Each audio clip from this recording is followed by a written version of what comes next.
¿Creéis que la presencia de Dios está en este lugar? Amén. ¿Con qué expectativa has venido esta mañana? Has entrado por la puerta esta mañana a este lugar. No hace falta que me respondas, ¿vale? Eso es algo más personal. Te hago otra pregunta. En el tiempo de la alabanza, también personal, ¿vale? Respóndetela a ti mismo, delante de Dios. En el tiempo de la alabanza, ¿has estado pendiente de Dios o has estado pendiente de los demás? Puedes estar pendiente de los demás, de lo que hacen los demás o de lo que puedan opinar los demás si tú haces tal o cual cosa. ¿Vale? Así que respóndete esa pregunta. ¿Has estado pendiente de Dios o se te ha desviado la atención a alguien? Yo me examino y muchas veces en el tiempo de la alabanza estoy un poco disperso, sobre todo al principio. Y a veces está uno pendiente de muchas cosas y deberíamos estar centrados en Dios. Así que respondamos cada uno internamente esas preguntas. ¿Con qué expectativa has venido a este lugar? Y en el tiempo de la alabanza, ¿has estado pendiente de Dios o has estado pendiente de la gente? Porque la predicación hoy va a tener mucho que ver con eso, porque todos hemos dicho, o una gran mayoría, os he escuchado decir que la presencia de Dios está en este lugar. Y hoy vamos a hablar mucho acerca de la presencia de Dios. Señor, gracias, porque hemos confesado con nuestros labios que tú estás aquí, en medio de nosotros. Y Señor, tenemos tantos motivos por los que agradecerte, por los que alabar tu nombre, Señor, por los que derramar nuestro corazón delante de ti. Y Señor, queremos disponer nuestro corazón para escuchar tu voz y para que lo que hoy vamos a oír y tu palabra nos va a hablar pueda ser algo que cambie nuestra forma de pensar, nuestra forma de vivir como iglesia, Señor. Háblanos en este día, Señor, que sea tu Espíritu Santo el que hable. Y gracias, Señor, porque sabemos que estás aquí y nos vas a bendecir con tu presencia. Amén. Bueno, la semana pasada llegamos a un punto culminante, ¿no? Un punto muy importante en la vida de David.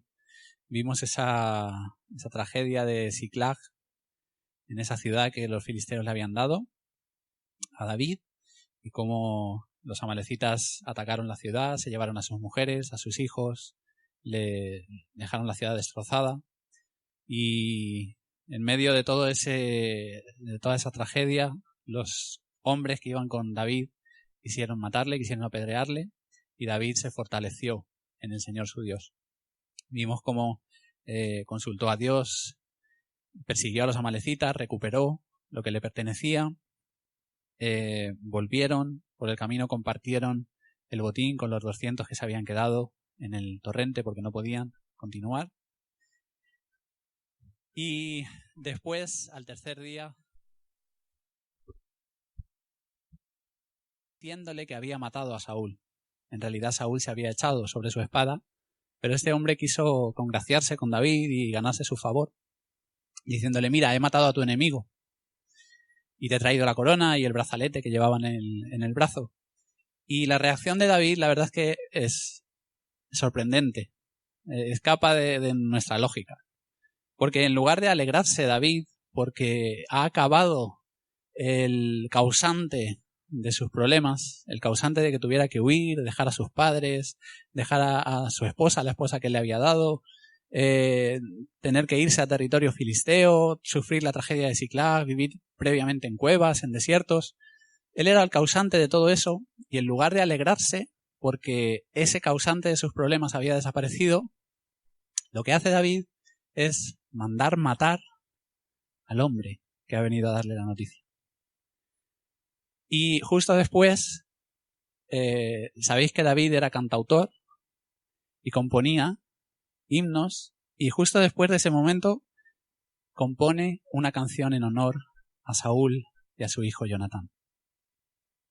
Y es algo que a mí personalmente no se me ocurriría hacer en ese momento, y nos demuestra el amor que David tenía por Saúl a pesar de todo lo que Saúl le había hecho sufrir, y es un reflejo de la misericordia y del amor que Dios tiene con cada uno de nosotros.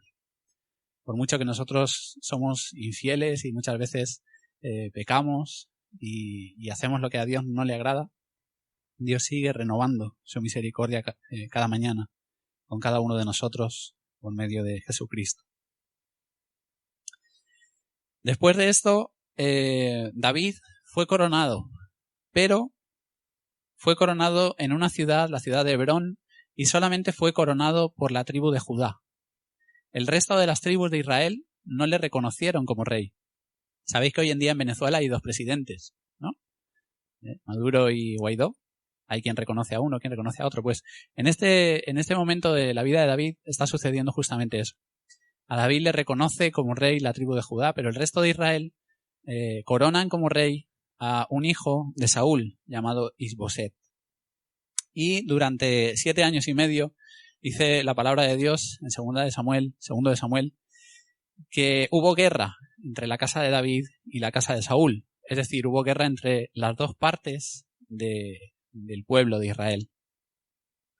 En ese tiempo, David recupera a la esposa que Saúl le había dado, a una de sus hijas, a Mical.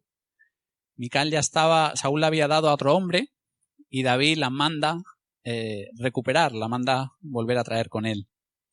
Posteriormente, el general del ejército de David, Joab, mata al general del ejército de Saúl, Abner. Os estoy haciendo un recorrido rápido para situarnos dónde vamos a ir hoy. Y posteriormente, Isboset, el que estaba reinando sobre el resto de tribus de Israel, es asesinado.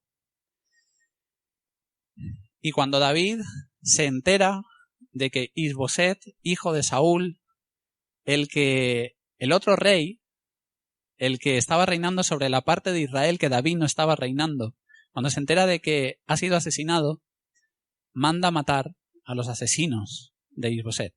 Y nuevamente vemos esa misericordia de David extendida a Saúl y a su familia. En ese momento en el que Isboset fue asesinado, ahora sí, el resto de las tribus de Israel, todo el pueblo de Israel, coronó a David como rey. Así que fijaos que habían pasado aproximadamente 15 años desde que Dios, por medio del profeta Samuel, eligió a David como rey.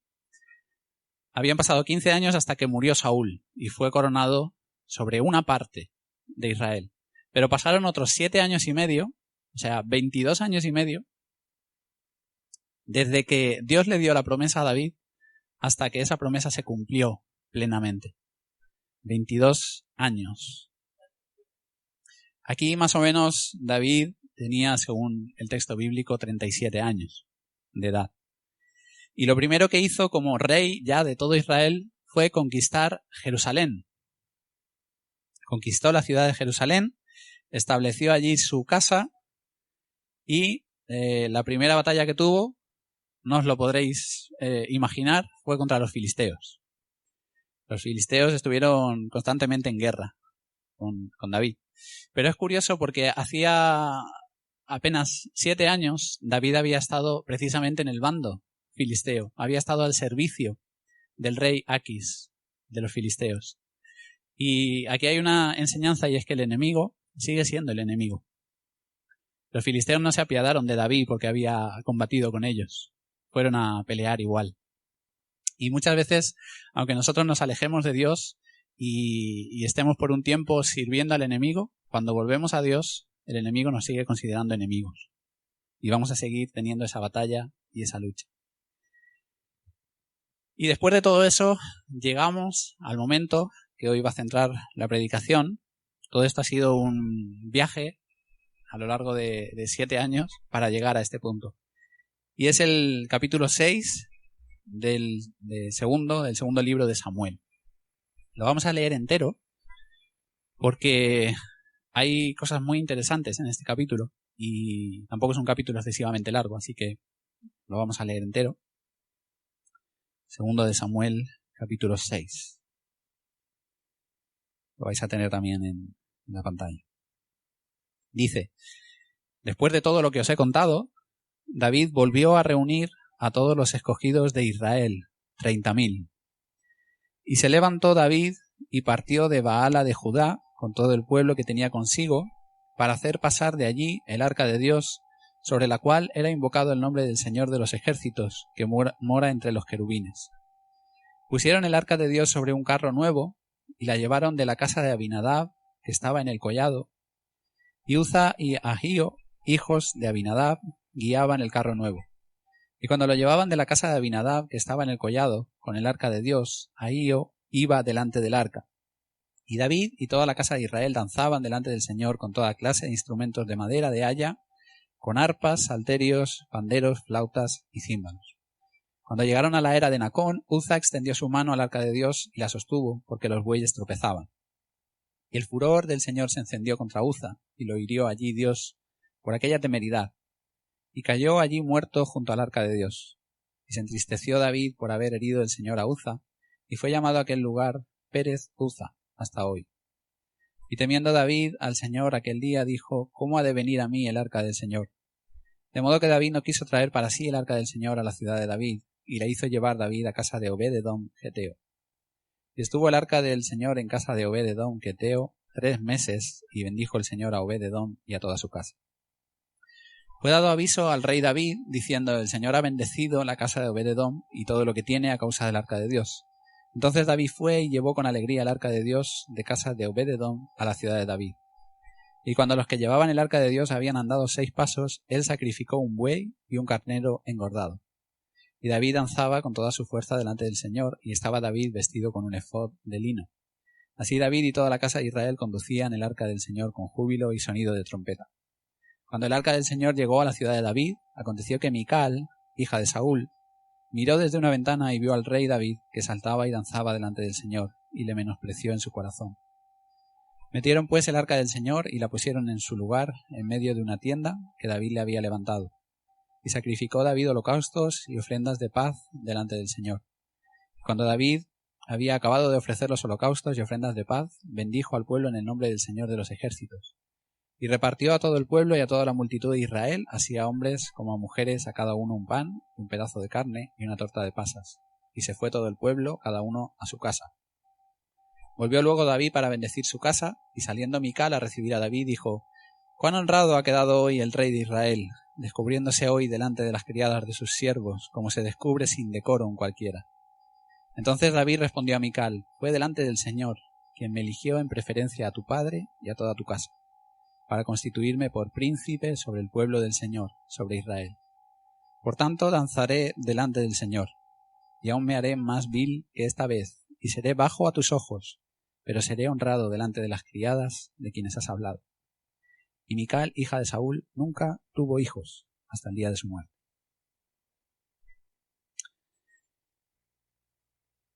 Todo este capítulo gira alrededor del arca del pacto, se le nombra de diferentes formas a lo largo de la Biblia, pero donde vemos por primera vez ese objeto es en el capítulo 25 de Éxodo, donde Dios le está dando instrucciones a Moisés acerca del tabernáculo, que iba a ser la casa de Dios en medio del pueblo de Israel. Una tienda hecha con telas, con pieles y con diversos objetos, y uno de ellos era precisamente el arca. Y no era uno cualquiera, sino era el objeto central del tabernáculo. Era el que estaba puesto en el lugar santísimo. En Éxodo 25, 21 y 22 dice: «Y dice Dios a Moisés: y pondrás el propiciatorio encima del arca, y en el arca pondrás el testimonio que yo te daré. Y de allí me declararé a ti, y hablaré contigo de sobre el propiciatorio, de entre los 2 querubines que están sobre el arca del testimonio, todo lo que yo te mandare para los hijos de Israel». El arca era una especie de caja, más o menos, he cogido el metro,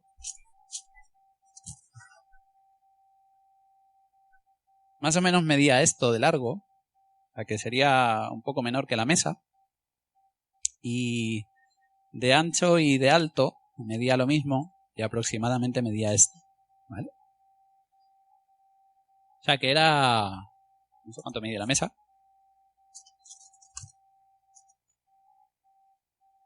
Pues prácticamente lo que mide la mesa de ancho.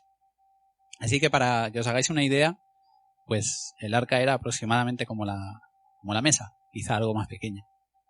Y hecha de madera de acacia y recubierta de oro, por dentro y por fuera.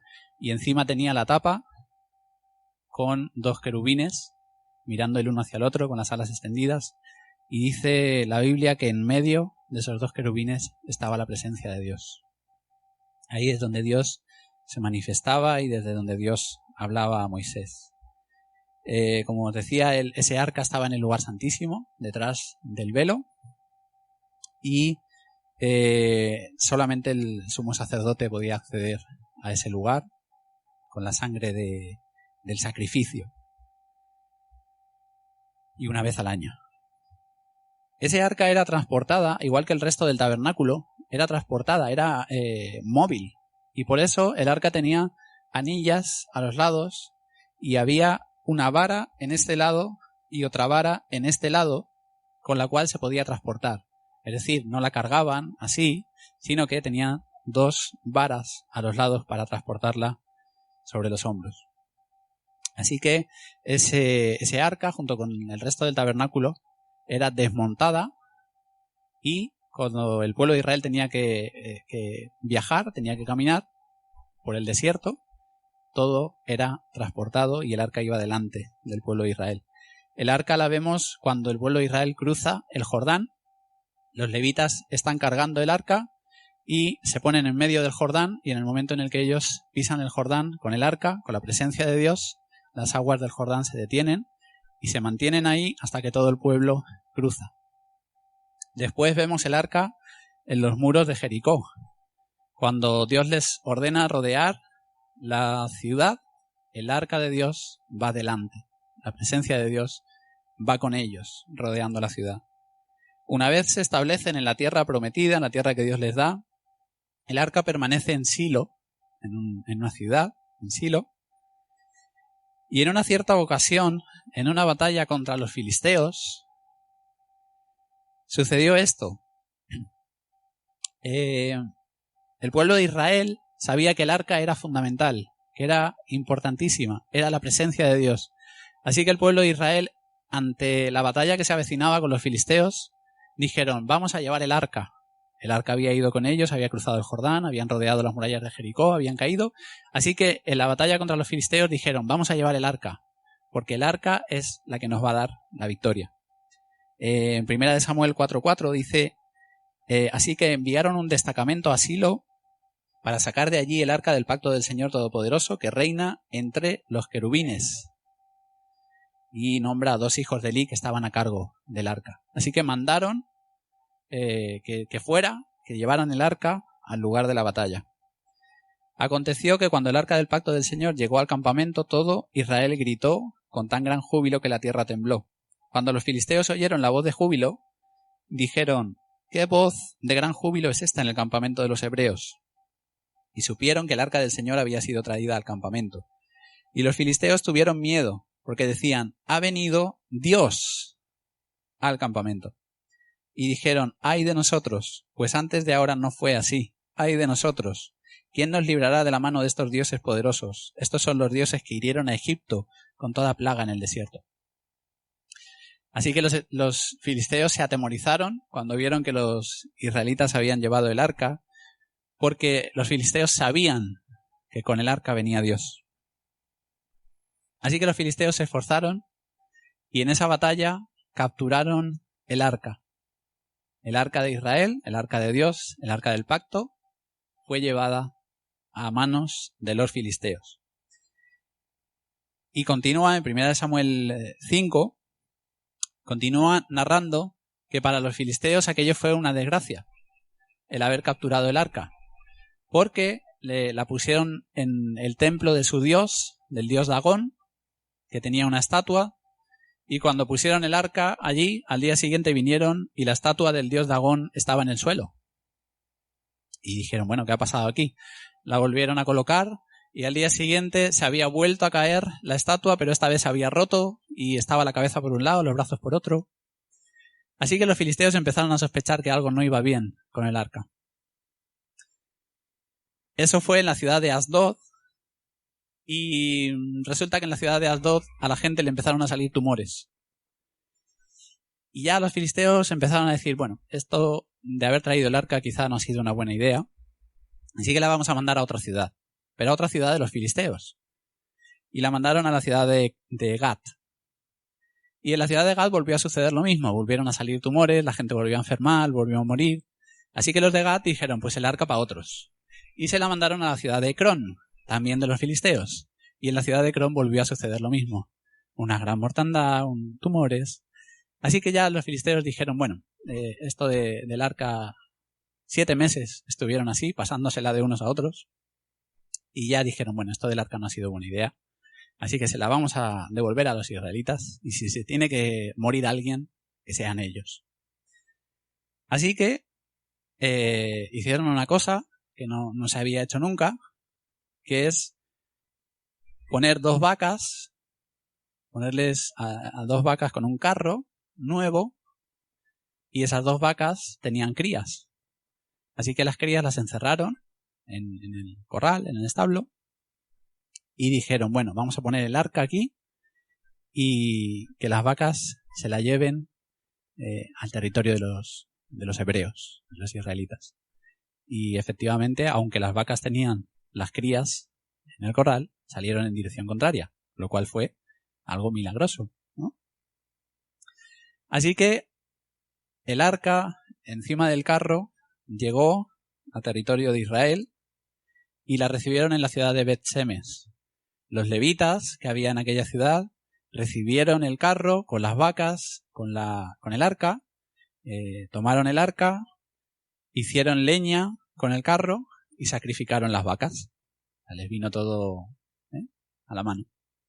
Hicieron holocausto, hicieron sacrificio a Dios, adoraron a Dios, pero resulta que a algunos, no se sabe exactamente el número porque en unas versiones pone 50.000, en otros pone 70, en otros pone 50.070, así que no se sabe muy bien el número, pero lo cierto es que mucha gente ese día murió porque se atrevieron a mirar dentro del arca y la presencia de Dios los fulminó. Dice en 1 Samuel 6:20 que los habitantes de Bet-Semes en ese momento dijeron, el Señor es un Dios santo, ¿quién podrá presentarse ante él? El arca había causado una gran mortandad entre los filisteos y también la había causado por tratar indebidamente, por hacer lo que no se podía hacer con el arca, mirar dentro.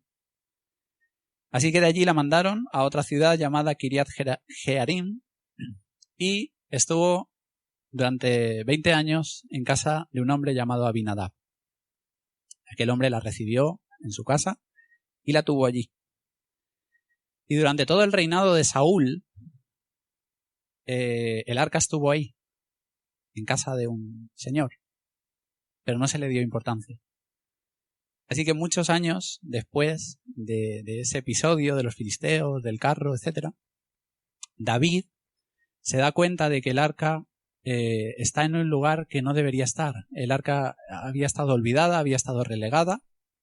Así que David dice, ahora que he conquistado Jerusalén, ahora el arca de Dios va a estar en Jerusalén. Va a estar en un lugar central. La presencia de Dios tiene que estar en un lugar central, en medio del pueblo de Dios, no olvidada ni relegada. Por eso a la predicación hoy le he puesto el título En busca del arca olvidada. ¿Conocéis la película de En busca del arca perdida? Precisamente tiene que ver con este arca. Y en este capítulo de hoy, de la serie sobre David, sigo insistiendo, alguien tiene que hacer una serie sobre David de televisión, porque es apasionante la vida de David. En este capítulo tenemos un protagonista, que es David, y 3 personajes secundarios. Y los vamos a ver. Los hemos leído en el capítulo, pero vamos a centrarnos en cada uno de ellos. David reúne nada más y nada menos que a 30.000 soldados para ir a recoger el arca. Con Con 4 que hubiera mandado, sobraba. Pero mandó a 30.000 personas. Para que os hagáis una idea, ¿habéis visto imágenes del último maratón de Valencia? Cuando tuvimos que cambiar el culto por la tarde. Pues en ese maratón había 25.000 personas. Con lo cual, imaginaos la cantidad de gente que mandó David para recoger el arca. ¿Y qué hizo David? ¿Cómo transportaron el arca? En un carro. Hicieron un carro nuevo, pusieron el arca en el carro, y de ahí viene todo lo que hemos leído en capítulo 6 de 2 de Samuel. Así que lo primero que vemos en este capítulo es un arca que mata. Un arca temible. Y recordar que el arca es la presencia de Dios. Representa la presencia de Dios. Como la semana pasada, como en el capítulo de la semana pasada, David comete nuevamente un grave error. Un error con graves consecuencias. Porque David seguramente preguntó, ¿cómo ha llegado el arca hasta aquí? Y le dirían, pues los filisteos hace mucho tiempo la trajeron en un carro tirado por 2 vacas. Y David dijo, bueno, pues hagamos un carro, igual que los filisteos, y pongamos el arca en el carro. Pero nunca Dios dijo que el arca debía ser transportada de esa forma. Eso lo habían hecho los filisteos, lo habían hecho los que no conocían a Dios. Pero Dios había dado instrucciones muy precisas sobre cómo debía ser transportada el arca. Y el arca, una vez se desmontaba el tabernáculo, el velo del lugar santísimo debía echarse sobre el arca. Y se debía echar una piel encima del arca. Y con las varas debía ser cargada el arca. De modo que nadie tocaba nunca el arca. Directamente no la tocaba nadie. Así que David se dejó llevar por lo que los filisteos habían hecho, por los que la gente que no conocía al Dios de Israel había hecho, y obvió completamente las instrucciones que Dios había dado. No se preocupó en ese momento en indagar en la palabra de Dios, cómo Dios quería que se hiciera eso. Y la consecuencia fue terrible. Y Uza, con toda su buena intención, intentó evitar que el arca se cayera y la presencia de Dios lo fulminó.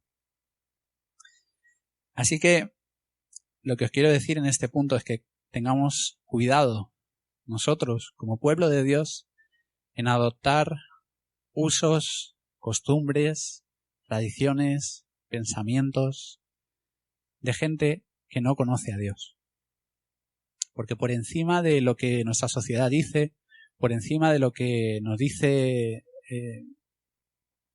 el gobierno, por encima de lo que nos dicen nuestros vecinos, por encima de todo eso está Dios. Y está la palabra de Dios. Y muchas veces nos dejaremos llevar, nos dejaremos deslizar por el pensamiento que reina en nuestra sociedad. Y estamos en una sociedad en la que hoy en día se nos dice que debemos de ser tolerantes con el pecado. Y Dios no nos ha dicho que seamos tolerantes con el pecado. Cómo nos conducimos en nuestra familia, cómo nos conducimos en nuestro trabajo, los que tenéis empresa, cómo os conducís en vuestras empresas, esa es la manera en la que todo el mundo lo hace, pues en la manera que Dios quiere que lo hagamos. Me llama la atención en este episodio que David no iba solo, David iba con 30.000 personas y David dijo que se pusiera encima de un carro y eran 30.000 personas. Yo estoy seguro de que si aquí se me ocurre hacer algo que no está o que va en contra de la palabra de Dios, no sé los que somos aquí, quizá 60, estoy seguro de que alguno de vosotros diría, no, eso no es correcto delante de Dios. Pues David iba con 30.000 personas y parece ser que ninguna de las 30.000 personas se le ocurrió que aquella no era la forma, que aquello no estaba bien. Y me pregunto el por qué. ¿Porque habían olvidado todos la palabra de Dios? Lo dudo. Había sacerdotes, había levitas, había gente entendida en la palabra de Dios entre ellos. Kiriath Jearim la ciudad desde donde trajeron el arca, o desde donde querían traer el arca, está, los restos, está a 15 kilómetros de Jerusalén. 15 kilómetros es una distancia asequible. Andando la podríamos hacer pues 3-4 horas dependiendo del paso que lleváramos. No es una distancia exageradísima. Pero era mucho más cómodo transportar, si queremos transportar esta mesa, y esta mesa seguro que pesa menos que el arca, porque además el arca llevaba las tablas de la ley, de piedra. Si quisiéramos transportar esta mesa 15 kilómetros, pues seguramente sería mucho más cómoda subirla a una furgoneta, ¿no? Y que se la llevara alguien con una furgoneta, no llevarla a cuestas 15 kilómetros. Así que, pues probablemente fue la causa de que quisieran hacerlo de esa forma, ¿no? Era mucho más cómodo y era mucho más rápido. Y muchas veces nos pasa a nosotros eso. Queremos tratar a Dios, porque recordad que el arca simboliza la presencia de Dios. Queremos tratar a Dios de esa forma. Queremos a Dios en nuestra vida, queremos la bendición de Dios sobre nuestra vida, pero que no nos incomode mucho, que no nos suponga mucho sacrificio, que sea algo facilito y si puede ser que sea rápido, que la bendición de Dios venga rápido. Y nos pasa como le pasó al pueblo de Israel. Es mucho más cómodo y mucho más fácil no obedecer a Dios que obedecer. Es mucho más cómodo para nosotros, para nuestra carne, para nuestra humanidad, no obedecer a Dios que obedecerlo. Este es el primer personaje secundario de este capítulo, Uza. Y dice en la Reina Valera que Uza cometió una temeridad y Dios le fulminó por la temeridad que hizo. En otras versiones pone error, por el error que cometió. Pero lo cierto es que esa palabra es muy difícil de traducir porque en toda la Biblia esa palabra que se utiliza para describir lo que Uza hizo solamente se encuentra en ese lugar. O sea, si tú leyeras el Antiguo Testamento, en este caso en hebreo, la palabra que se utiliza en hebreo para describir lo que Uza hizo no está en ningún otro lugar. O sea, fue un error, fue una temeridad, hay quien lo traduce como una irreverencia. Fue algo, lo que hizo Uza, que para Dios no tenía comparación con ninguna otra cosa. Y es extraño, porque a nosotros simplemente nos parece que Uza quiso evitar que el arca se cayera. Tuvo buena intención. Pero lo cierto es que Uza trató el arca de Dios como si fuera cualquier cosa. Como si fuera un mueble. Como si fuera algo que se podía caer y podía quedar destrozado. Y Uza se atrevió a tratar a Dios como cualquier cosa, a considerar común lo que era sagrado y a considerar la presencia de Dios como algo inofensivo, como algo que no hacía nada, como algo ordinario. Uza debió pensar, no va a pasar nada. Bueno, no sé si le dio tiempo a pensarlo, pero lo cierto es que en el interior del corazón de Uza estaba eso. No pasa nada porque yo la toqué. Y muchas veces, y por eso os hacía la primera pregunta, antes de empezar la predicación, muchas veces decimos que la presencia de Dios está entre nosotros. Pero yo me pregunto y me analizo a mí mismo y reflexiono si de verdad la presencia de Dios está entre nosotros. Si de verdad la presencia de Dios fuera palpable entre nosotros, si de verdad Dios tomara aquí cuerpo y lo viéramos delante de nosotros, ¿de verdad haríamos o diríamos cosas que hacemos y que pensamos y que decimos? Porque muchas veces hablamos de la presencia de Dios como cualquier cosa, como algo común. Y por eso también os preguntaba acerca de la expectativa. Porque yo no sé si podemos llegar a venir a este lugar con las expectativas muy bajas. Y decir, bueno, voy a la iglesia todos los domingos, voy a la iglesia, pues canto 4 canciones, escucho la predicación, me alimento y me voy a mi casa. Pero ¿y si de verdad la presencia de Dios, esa presencia de Dios que detuvo las aguas del Jordán, esa presencia de Dios que hizo caer los muros de Jericó, esa presencia de Dios que causó una gran mortandad entre los enemigos de Israel, si de verdad esa presencia de Dios está entre nosotros, ¿no creéis que debería suceder algo? ¿No creéis que deberíamos venir con otras expectativas? Con expectativas de que suceda algo, de que sucedan milagros, de que haya sanidades entre nosotros, de que Dios nos hable, pero directamente a nuestro corazón. ¿No creéis que deberíamos venir con la expectativa de que algo extraordinario va a suceder en la presencia de Dios? Porque la presencia de Dios siempre sucede algo extraordinario. Quizá para nosotros nos sucede como a Uza. La presencia de Dios ya es algo rutinario, es algo ordinario, es algo común, es algo de lo que hablamos, pero quizá no esperamos nada. El poder y la santidad de Dios mataron a Uza, y ciertamente Dios es santo. La reacción de David, la primera reacción fue enfadarse, porque Dios había matado a Uza. Pero después David tuvo temor. Dijo, esto es demasiado alto, esto no puedo llevarme el arca de Dios. Así que la mandaron a casa de un señor llamado Obed-Edom. Y ahora veremos algo acerca de Obed-Edom. Esa sensación de que Dios es justo, es un juez implacable, Dios es inaccesible, Dios es el que nos juzga, el que nos mira, nos controla lo que estamos haciendo mal. Esa impresión es la que tiene mucha gente que no conoce a Dios. Un Dios inaccesible. Pero igual que se podía acceder a la presencia de Dios con la sangre del sacrificio, la Biblia, y en Hebreos capítulo 9 y 10 nos habla de esto, que Cristo, como sumo sacerdote, entregó su propia vida, entregó su propia sangre, para que nosotros, todos nosotros, pudiéramos acercarnos a Dios. A ese Dios santo, a ese Dios cuya presencia fulmina, a ese Dios podemos acercarnos por la sangre de Cristo. Podemos acercarnos con esa sangre, pero en esos capítulos de Hebreos dice que hay un terrible juicio para los que desechan la sangre de Cristo. Y eso no debemos olvidar.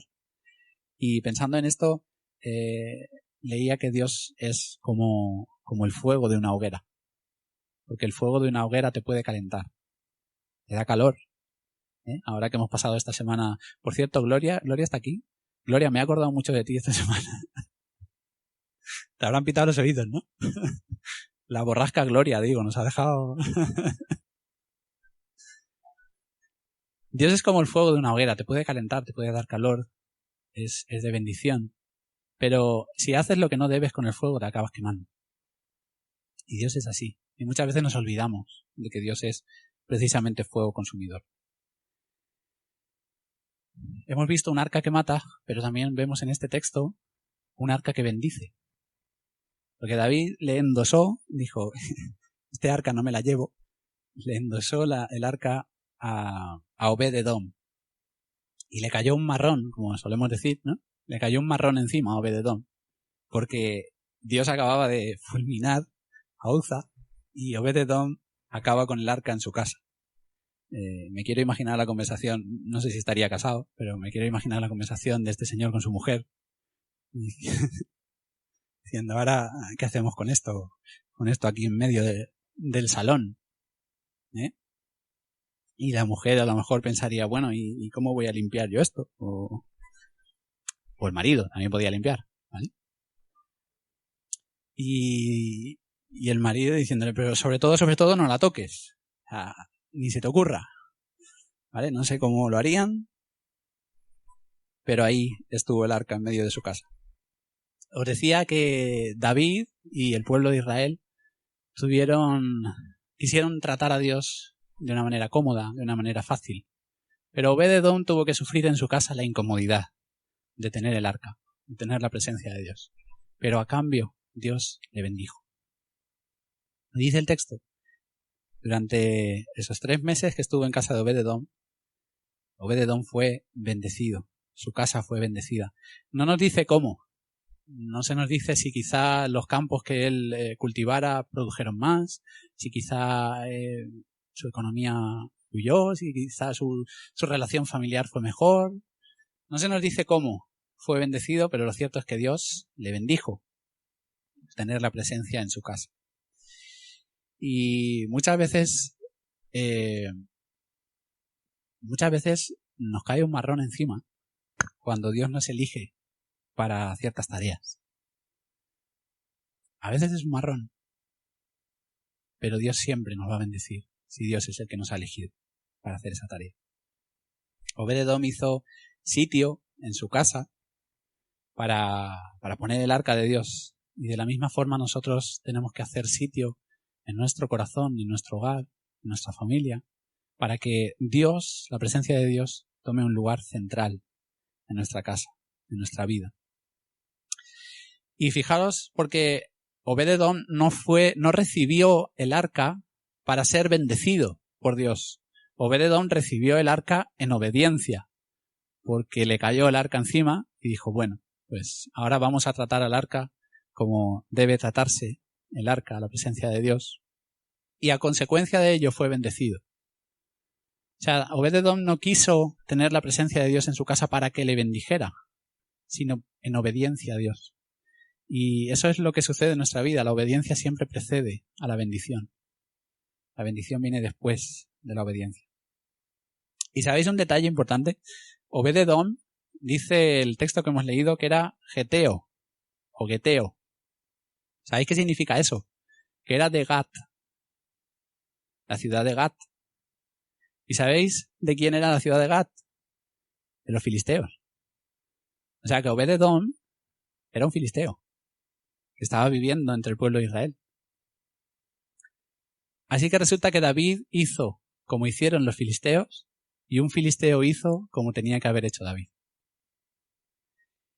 Y la bendición que Dios hizo reposar sobre la casa de Obed-edom fue notoria, se conoció, fue evidente y David se enteró.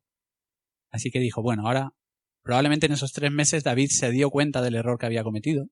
Quizá en esos 3 meses David investigó cómo debía trasladarse el arca y la bendición llegó a sus oídos, la bendición de Obed-edom.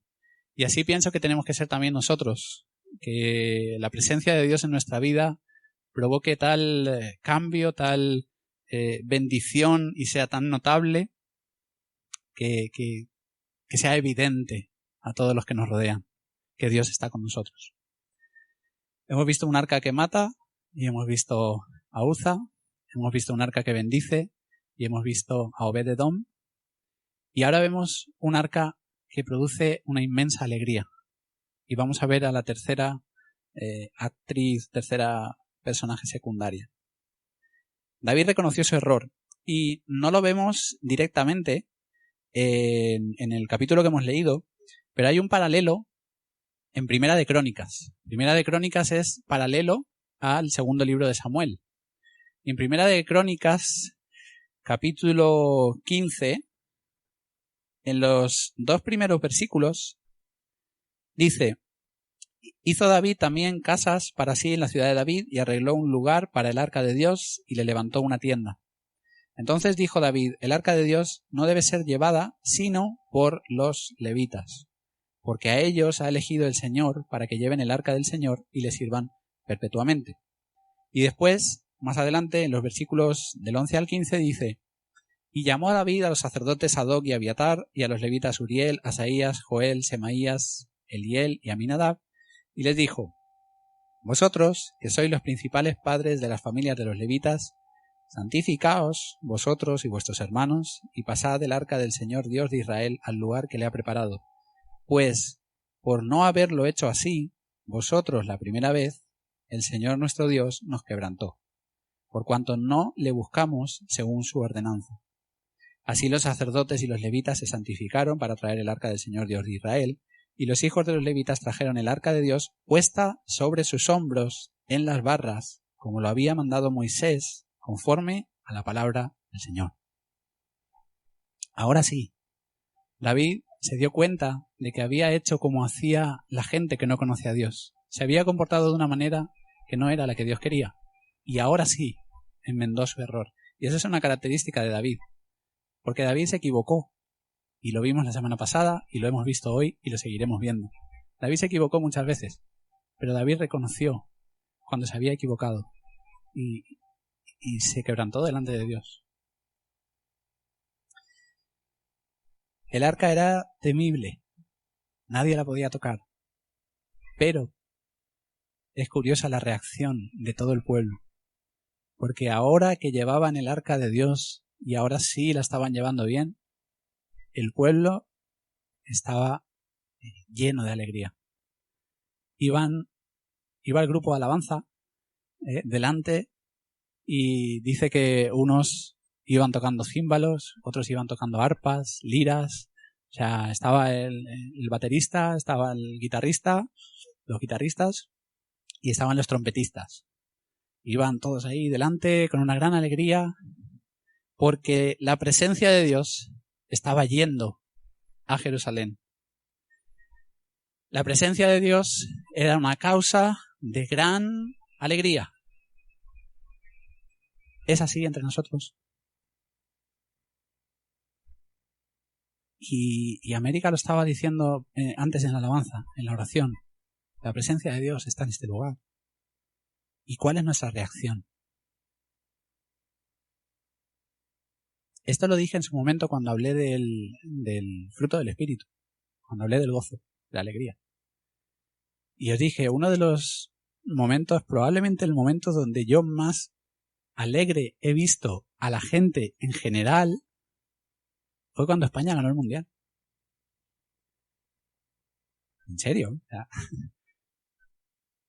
yo nunca he visto tanta alegría por la calle, tanta gente, banderas, camisetas, gente celebrando, gente en las calles. Yo no he visto nunca una alegría como esa. ¿Qué nos produce la presencia de Dios a nosotros? Porque Dios está con nosotros. Y como dije la semana pasada, Dios ha dicho, Jesús dijo, yo estaré todos los días con vosotros, todos los días hasta el fin del mundo. Y Dios nos ha dado su Espíritu Santo. Y Dios está en medio de nosotros. Donde están 2 o 3 congregados en su nombre, ahí está Dios. Y Dios nos ha salvado, Dios nos ha rescatado. Ese Dios inaccesible, ese Dios santo, ese Dios que no se le podía tocar, se ha acercado a nosotros. Y ha nacido como un niño y ha venido a salvarnos. Y ha dado su sangre. Se ha entregado en la cruz. Ha vencido a la muerte. Ha resucitado. ¿Y qué produce eso en nosotros?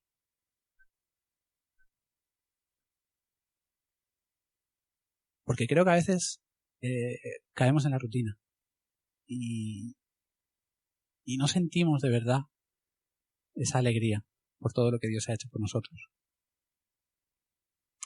La adoración, viendo este pasaje, la adoración entre nosotros debería ser una mezcla de reverencia por el Dios Santo y alegría por ese Dios que se ha acercado a nosotros. Pero aquí vemos a la tercera personaje secundaria.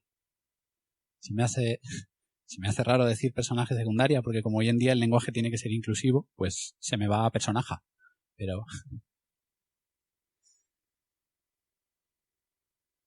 no voy a hacer comentarios al respecto de esto porque me metería en otro sitio. Pero bueno. Aquí vemos a Mical. Mical. Todo el mundo estaba alegre, todo el mundo estaba danzando, todo el mundo estaba cantando, todo el mundo estaba saltando de alegría porque la presencia de Dios iba con ellos, iba a Jerusalén, la presencia de Dios iba a ser exaltado, iba a estar en un lugar central y Mical estaba mirando a David. Mical estaba mirando lo que hacía David. A Mical, que la presencia de Dios fuera allí, no le importaba mucho. A Mical lo que le preocupaba de verdad era que David llevaba poca ropa y estaba saltando y bailando y se le estaba viendo todo. Eso era lo que le preocupaba a Mical. Mical no tenía su atención puesta en el arca de Dios, en la presencia de Dios. Mical tenía sus ojos puestos en David, en lo que David hacía, en lo que David estaba haciendo. Mientras otros se alegraban en la presencia de Dios, ella estaba observando y juzgando. Tenía un espíritu crítico. Y Mical decía lo que estaba bien y lo que estaba mal. Lo que se podía hacer y lo que no se podía hacer. Y David no podía hacer lo que estaba haciendo. Mical sabía lo que era correcto delante de Dios y lo que no. Bueno, delante de Dios o delante de quien fuera. Porque Mical realmente no sé si Dios le importaba mucho. Mical decía, así no se hace. Qué vergüenza. Qué ganas de llamar la atención. Y muchas veces, en algunos lugares, o incluso aquí, Dios me ha llamado la atención en este sentido. Porque a veces, cuando vemos a alguien que hace cosas un poco fuera de lo común, fuera de lo normal, en el tiempo de la alabanza, por ejemplo, tendemos a decir, pero esta persona ¿qué está haciendo? Esta persona... Pero solamente Dios conoce el corazón de las personas. Solamente Dios sabe por qué esa persona está haciendo lo que está haciendo. Solamente Dios sabe si es una expresión genuina de su corazón, si es una manifestación de su Espíritu Santo, o si es algo que la persona está haciendo falsamente, o por llamar la atención. Muchas veces estamos muy pendientes de lo que los demás hacen o dejan de hacer. Y muchas veces nuestra atención, en lugar de estar en Dios, está en los demás, en los que nos rodean. Por eso te preguntaba también, en el tiempo de la alabanza, ¿has estado pendiente de los que te rodean, de lo que hacen? O por el contrario, también has pensado qué van a pensar los demás si yo hago tal o cual cosa. Porque a veces también nos pasa eso. Nos cohibimos entre nosotros, nos cortamos, porque, bueno, si hago esto voy a quedar muy mal. Si digo esto voy a quedar muy mal. Pero nos debería importar muy poco lo que piensen los que nos rodean, si de verdad estamos delante de Dios y estamos adorando a Dios. Yo creo que Mical hizo eso, juzgó de esa manera a David por la amargura que había en su corazón. Mical había sido dada por Saúl a David. David había huido, con lo cual había abandonado a Mical. Saúl había dado Mical a otro hombre, y cuando David llegó a ser rey, dijo, esa mujer es mía. Y la arrebató de su hombre y la volvió a poner con él, en su casa. Probablemente Mical estaba herida, probablemente Mical tenía amargura en su corazón y tenía cierto rencor hacia David. Y nos sucede muchas veces que los conflictos que tenemos entre nosotros, la amargura que a veces se instala en nuestro corazón, el rencor con el que a veces sin darnos cuenta miramos a otros, nos puede desviar la vista de Dios y ponerla en los hombres, en las personas. Y eso nos va a llevar también a juzgar lo que otros hacen, simplemente por ser quienes son. Mical tenía sus ojos puestos en David, porque probablemente David era el que más daño había hecho a Mical. Y seguramente nosotros estaremos muy pendientes de los que nos han herido, de los que nos han ofendido, y eso desviará nuestra atención de Dios. Dice el último versículo de ese capítulo que Mical, durante toda su vida, no tuvo hijos. Mical fue estéril. Y así son las personas que se dedican a estar mirando constantemente lo que hacen los demás y criticando y juzgando lo que otros hacen. Son personas estériles. Y delante de Dios no darán fruto. Así que guardémonos de ser nosotros de esa forma. Mical despreció a David. Y esa palabra que dice ahí en el texto, esa palabra despreció, miró con desprecio a David, es la misma palabra que se usa cuando otro personaje que ya hemos visto tuvo enfrente a David. ¿Sabéis quién era? Goliat. Cuando David se presenta delante de Goliat, dice que Goliat le tuvo en poca cosa, le tuvo en poca consideración, le despreció. Y esa es la misma palabra. Mical hizo con David exactamente lo que Goliat hizo con David. Es decir, pero tú, ¿qué estás haciendo? ¿Tú cómo te atreves a hacer lo que estás haciendo? Pero como os dije en aquella ocasión, a David le importaba muy poco lo que la gente pensara de él. Es una constante también en la vida de David. A David le daba bastante igual lo que los demás dijeran de él. Y lo vimos en su momento con su hermano, con Saúl y con Goliat. A Goliat le dijo, me da igual lo que digas, Dios viene conmigo y te voy a matar. Resumidamente. Y a Mical le dijo, mira, me importa muy poco lo que tú digas de mí, porque Dios me ha elegido. Me ha elegido para ser rey. Y si me tengo que rebajar todavía más, me rebajaré. Así que a David no le importaba lo que la gente dijera de él, sino solamente lo que Dios pensara de él. Y hay un simbolismo aquí, porque estoy terminando ya. David dice que solamente llevaba un efod de lino, una túnica. Y probablemente, como os digo, pues se le debió ver algo. Y por eso la reacción de Mical. David estaba casi desnudo en la presencia de Dios, bailando, danzando. Y es algo muy simbólico porque nosotros muchas veces cuando estamos en la presencia de Dios, cuando estamos en el tiempo de la alabanza, cuando estamos entre nosotros, muchas veces nos vestimos y tapamos lo que somos y nos vestimos de una apariencia de lo que se espera de nosotros. Y si soy un rey, me tengo que vestir como un rey. Y muchas veces guardamos esa apariencia, aunque estemos en la presencia de Dios. Y David se desnudó. Quitó toda apariencia. Quitó todo. Le dio igual lo que la gente esperaba de él. Él estaba delante de Dios. Esto que le dice David a Mical, cuando lo leo, ¿sabéis lo que es un zasca, no? Un zasca, ¿no? Una respuesta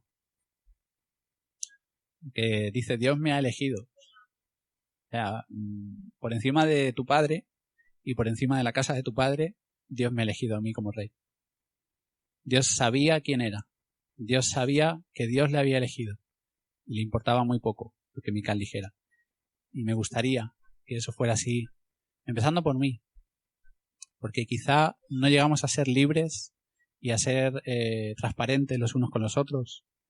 Y quizá en el tiempo de la alabanza estamos como muy así por lo que otros piensan, porque tengo que guardar cierta imagen, cierta apariencia. Pero realmente nos tiene que importar lo que Dios piensa de nosotros.